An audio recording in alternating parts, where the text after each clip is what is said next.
itu kalau masuk ke alam barzakh itu bukan berarti persoalan selesai. Diri kita banyak bagi-baginya, maka muncullah ada tarekat asaliyah, ada tarekat syatariyah, ada kajian martabat 7 dan macam-macam. Tapi itu panjang. Kini kita bagi saja 3. Ya. Diri nan dari tanah, saripati tanah, pulang ke tanah. Diri yang merasakan litak, lapar, emosi, ingin menikah, ingin cari piti, itu diri namanya nafsiyah, nafs. Itulah yang mati. Kullu nafsin dha'iqatul maut. Setiap jiwa akan mati. Itu nafs namanya. Tapi ada yang bukan nafs. Itulah bernama ruh. Ketika orang mati, yang mati itu cuma nafs. Jadi kekuatan nafs itu, jiwa itu dipisahkan daripada badan dan tercipta dari tanah. Maka tak pulang badan kepada tanah, walaupun yang meninggal di laut, yang meninggal di pesawat. Semoga kita meninggal dalam waktu yang enak, ya. Kalau meninggal sedang berjuang fisabilillah lebih baik, atau sedang berdakwah, atau sedang ngajar, atau sedang wirid aurat zikir, sedang sujud kepada Allah Subhanahu wa taala. Amin ya rabbal alamin. An-nafs itu karakternya liar. Dia liar, harus dijinakkan. Mohon maaf, kita sebut si anjing kalbun, kalau dididik tuannya setiap hari dari ketek, menjadi dalam Al-Quran diberi gelar untuk anjing itu al-kalb al-muallamah, anjing yang terdidik, anjing yang terdidik, terlatih. Jadi kalau anjing saja bisa dilatih, kalau dipakai buah gaci ya, tapi itu orang berang mengecek begitu. Ya, maka kami kadang-kadang ganti istilahnya si guguk gitu. Jadi kalau bahasa Arab biasa kilab, kalb. Ya.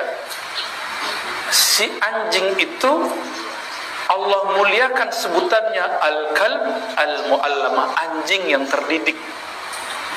Jadi sekelas anjing yang buas, yang liar, gak punya akal, instingnya bisa dilatih. Insting itu nafs. Nafsiyah kita itu bisa dilatih.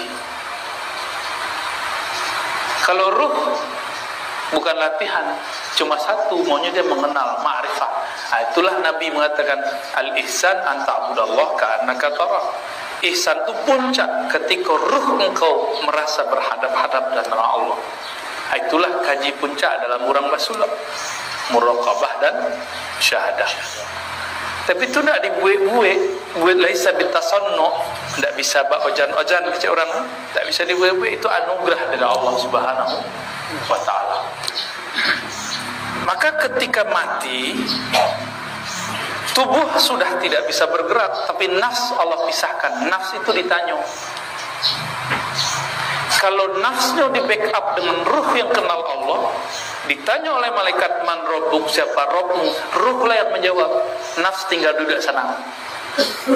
Tapi kalau ruhnya tidak kenal Allah, nafsnya dulu pernah mengaji seketek-seketek, rasu-rasu, Tuhan ambo, salah namanya, Tuhan yang diajar dek buya tuh, itulah bisa tuh.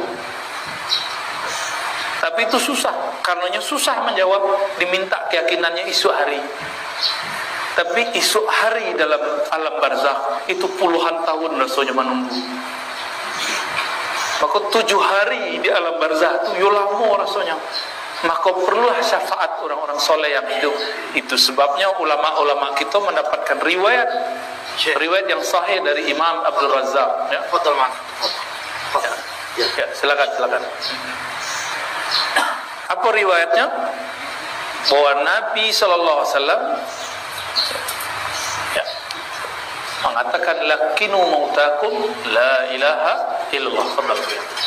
Talkinkan, manjakan orang yang mati dengan la ilaha illallah. Mauta bisa berarti orang yang akan mati.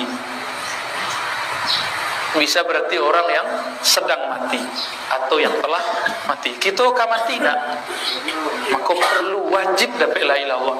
Oleh karena itu ulama-ulama ahli zikir ijma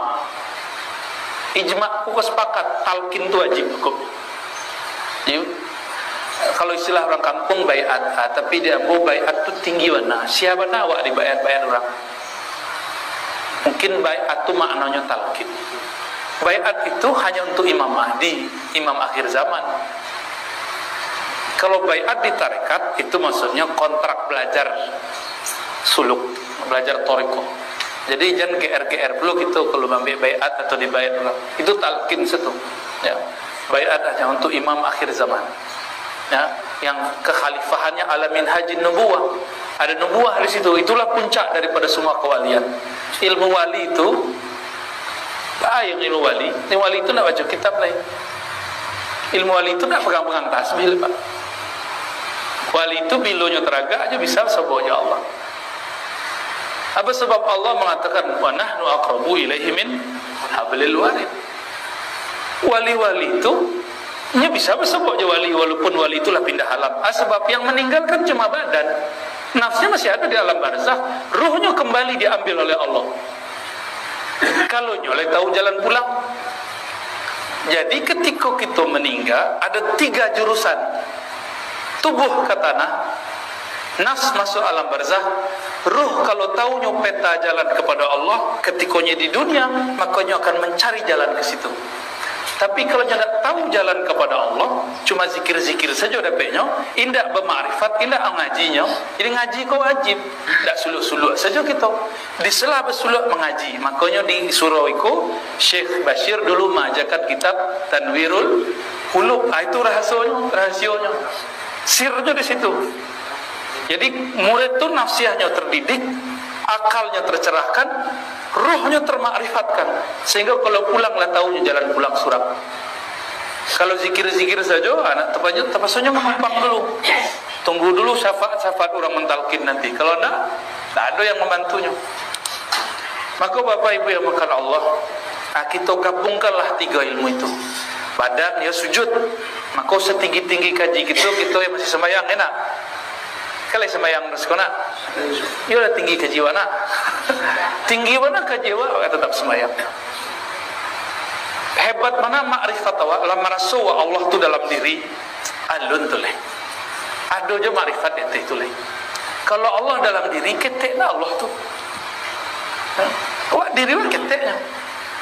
Kecuali awak kenal diri yang sebenar diri. Allah dalam diri itu bukan berarti Allah dalam diri awak. Tak ada Allah dalam diri awak tu. Diri kalau artinya nafs, tapi kalau diri artinya ruh, itu lain bab itu. Ya. Kalaulah kenal si ruh jalan kepada Allah, maka inyo tidak perlu susah-susah nanti mencari di alam barzakh. Maka mengaji marifatlah dari kini Bapak Ibu. Ngaji marifat dari kini. Zikir dijalankan, marifat dicari. Kalau indak sempurna makrifat di bumi, lah meninggal awak cari lo lihat. Ndak sebut dalam barzakh dicari dia lah itu. Makanya kadang-kadang beberapa majelis makrifat itu dihadiri ruh-ruh. Dalil Isra Mi'raj. Nabi ketika sholat di tempat konflik sekarang, Masjid Al-Aqsa atau Baitul Maqdis, yang hadir orang yang mati atau hidup? Mati badannya, ruh tidak pernah mati, Pak. Ruh tidak mati karena ruh amrullah, min amri rabbi. Amarnya Allah itu kalamnya Allah. Kalam Allah itu laisa bi'arfin wala sautin qadim. Maka ruh kita itu pancaran dari Allah yang qadim. Maka ruh tidak dicipta, ruh hanya dihembus. Karena dihembus ini harus tahu jalan pulang. Jadi kalau Bapak Ibu rindu ke guru mengaji, rindu ke ma'rifat, rindu riyadhah suluk, itu sebenarnya ruhnya yang rindu tuh. Ruhnya yang rindu. Beruntunglah. Rindu enggak ke guru-guru kita yang pernah mengaji ya Syekh Bashir, rindu enggak ke beliau? Karena beliau sudah wafat, ngaji ke murid beliau, ngaji ke anak beliau. Jadi harapan kami jangan Apa kata orang kampung, ange-ange ci ayam. Terjemahannya tuh dokter. Semangatnya hilang muncul. Malih awak datang aja. Badan kurang mamak datang. Pai lalu sekamu surau jadi syuk. Sebab ketika badan tu lalu, roh kan masih hidup. Awak latih namanya awak latih berdagang, awak latih bekerja di kantor, datang saja. Walaupun kemudian nanti awak kalau berniat orang tidak kalau begitu coba lihat. Ya, kami itu sering, ya. Jadi kalau hari Selasa mulai majab ada subuh, berarti beko jam 10 malam. Sudah tu kami mengaji ke guru kami mulai jam 12 sampai subuh. Kadang sudah subuh lanjut sampai zuhur. Dah lalu. Awak niat tuh kebakaruah. Jadi ada lo cara duduk orang Sulu, cara lalu orang Sulu modus. Bentuk-bentuk le sedang wukuf, kironya bakaruah. Kepala mana ku, kiro nak kasuo lo, nak kida lo kasuo ste. Bapak ibu saudara yang dimuliakan Allah, jadi tidak panjang kalam dari ambo, kalian ambo majak. Ayo kita ngaji makrifat balik. Kaji makrifat tu de urang nan jahi di kece nyo zindik. Jadi barang rancak di kece orang palsu. Padialah. Karena awak nak tercak. Maka kita tidak usah ribut-ribut dengan mereka itu. Kita ngaji saja, ngaji. Tapi kalau yang mulai terang-terangan menghantam kita nggak boleh diam. Harus siapkan senjata untuk itu. Tapi kalau ininya tidak pernah, tidak digaduhnya Surawa, mengalwa, sibuk ngurus orang biasanya. Ya. Nah, kalau ambo memang tugasnya lain. Awak sering diserang-serangnya kan? Aku sering. Dr. Baker, Dr. Doni. Sering diserang. Itu mah harus biarkan dalil, harus berpolemik sesekali, polemik yang positif. Tapi kalau lah ngaji marifat, tidak boleh ada polemik. Merasa tinggi seskete batal ngaji. Itu marifat bukan marifat. Itu baru hakikat, tapi hakikat iblisiyah. Jadi kaji itu paling tinggi hakikat. Marifat itu harus lewat Nabi Muhammad SAW. Kalau hakikat, iblis itu 7.000 tahun lebih berzikir kepada Allah dari bumi sampai ke langit. Tinggi marifat hakikatnya iblis kepada Allah. Hakikat itu buahnya yakin. Makanya iblis tu, tadi kami ngobrol, iblis tu kalau berdoa mustajabnya, sebabnya yakin. Jadi kalau hitung-hitungan yakin, mungkin lebih yakin si iblis daripada para mursyid, apalagi para murid. Apa kata iblis? Rabbi anzirni ila yaumi yub'atsun. Rabb, juci namanya memanggil Allahnya dikabulkan oleh Allah. Ya Allah, Rabbku, penciptaku. Jadi iblis kok menerima Allah sebagai penciptanya. Berarti dia tahu hakikat dirinya. Tapi dia kemudian meminta fasilitas berlebih. Fasilitasnya? Anzirni, tolong tangguhkan aku sampai mati, sampai kiamat. Untuk bi'izzatika, diambilnya nama ucap lain. Dalam lebihnya dua isim Allah, nama sifat Allah. Izzah. Jo izzah engkau ya Allah, aku akan sesatkan mereka semua. Jadi iblis tu meminta kepada Allah jo namu, maka dukun-dukun kini ketika berdoa tetap mantranya itu menyebut nama Allah. Bakun fayakun jo. Tinggal nantinya oleh bertauhid, lainnya kemudian bersyariat, berarti nya sahih. Kalau enggak, ya turunan iblis. Jadi jangan adu-adu kaji lah, Wak, ya. Seberapa tinggi kita. Jadi tidak usah kirim-kirim naik galang-galang ke orang, perlu balik beko. Ya. Tidak usah pelet-pelet orang, pengasih-pengasih orang, habis Wak beko. Semua yang kita lakukan berbalik.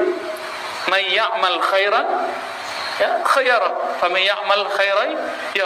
Orang yang beramal yang khair pastinya ya, inya akan melihat, akan langsung terima kontan. Kalau syarran ya kontan juga. Coba saya Pak, pernah dulu melet orang nanti anak kita naik. Kena orang rumah kan naik. Pernah kirim galang-galang orang mati kena sihir nanti, mat'unan mas'uran. Jadi tidak usah adu-adu kaji, Wak. Awak mengaji kok ingin menghabiskan diri. Habislah diri, maka terbitlah yang sebenar diri. Itulah orang yang kenal kepada Allah Subhanahu wa taala. Kira-kira itulah Buya. Kita ke pesantren nak. Ambo izin Buya, Bapak Ibu mohon maaf lah bantu orang tua lah Buya. Wah modo baru. Semoga pesan Syekh Bashiruddin tersampai tadi. Ya, jadi ketika kata baca Fatihah tadi, seakan-akan pesan itu tiba di dalam lubuk. Itu mau sampai. Ya. Wassallallahu ala sayyidina Muhammad. Assalamualaikum. Seseketik tu. Di dunia orang banyak ingin mencari hidup enak, hidup kaya, senang segala macam. Tapi macam mana cara mencari mati yang lebih enak?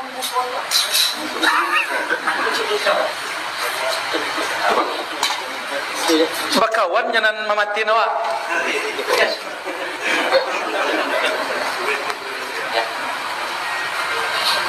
Kalau bakawan apa aja polisi banyak kamu jumpa Pak. Telelok aja. Tapi kalau bermusuhannya atau untuk menarmankan kasihan wak. Nyoka pakai sendal lu pakai sendalnya ditarik. Nanti aja Pak. Nya ndak bakawan dia bermusuhan. Itu ilustrasi aja. Ya.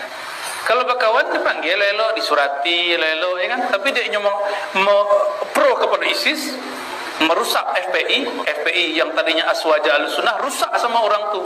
Bermusuhannya dengan orang yang mengurus negara itu. Kita boleh tidak suka dengan satu pemimpin, tapi tidak boleh kita kemudian bugot. Ya, kritik saja, sepakat tak? Tapi berontak haram Pak. Tidak ada ahli sunnah yang berontak, tidak ada. Sama. Ciri-ciri orang berontak ketika di dunia, rukun iman dan paling puncak yaitu ridho kepada takdir. Lei ridho je corona kini nak. Lei ridho aja hidup buat gini. Susah sanang, sakit sehat. Lei ridho nak. Ya lei rilah ba Tuhan. Kalau ridho nak paham rilah, lei rilah ba Tuhan. Lah terima Tuhan. Pasti nak ngeluh. Maka mulai hari kini kalau ada jamaah aku mengeluh, orang tu tidak ridho je Allah. Maka katalah Imam Abdul Hasan Shazili yang punya Hizib Bahar. Hizib Bahar itu amalan Syekh Bashir. Di Hizib punya nama Hizbul Bar atau Hizbul Kabir. Falwailu summal wailu summal wail. 3 kali jilaku. Orang nan percaya kepada Allah wala yarda billah. Ya, orang tak percaya, orang percaya kepada Allah tapi tidak ridhonya je Allah. Kalau orang kafir, dia tak kenal Allah, wajarnya tak ridho. Jadi Allah tu mengeluh-ngeluh je lain. Payah duit biar. Payah je dulu sebelum corona payah, kini payah. Tu bila nak payah? Mati salah. Jadi kenali berkawanlah dengan mencabut nyamuk tu. Hakikat yang mencabut nyamuk kan Allah, bukan malaikat maut tu. Malaikat maut tu dapat SIM dari Allah. Kalau datang malaikat maut kan satu hari sejangkanya je Pak. Satu hari kau lah beban Pak tu lah dakeknya tu Pak. Sama jambu lah beban apa. Lah dakeknya. Satu hari je macam awak. Ditutupnya matanya, ditutupnya nafasnya. Disitulah kemudian hilang awak.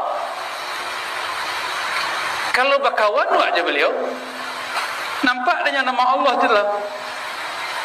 Saya beraninya nak mengadunya kau punya nama. Ya Allah, engkau yang punya nama.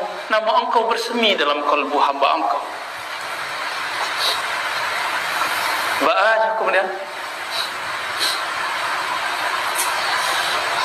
Maka Allah dengan latifnya, dengan kelembutannya Allah Ta'ala, Allah kirimkan cahaya kelatifan kelembutannya kepada malaikat maut. Jaitulah yang mencabut.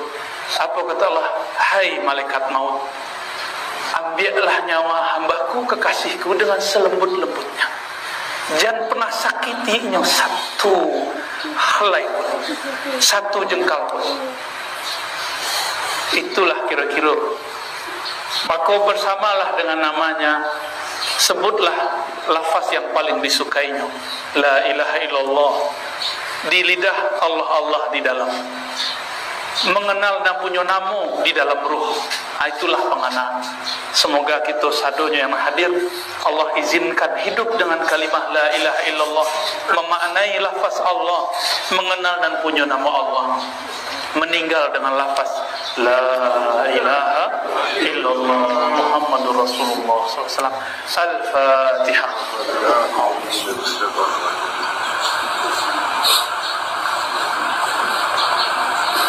Siratal ladzina an'amta 'alaihim. Alhamdulillah rabbil alamin.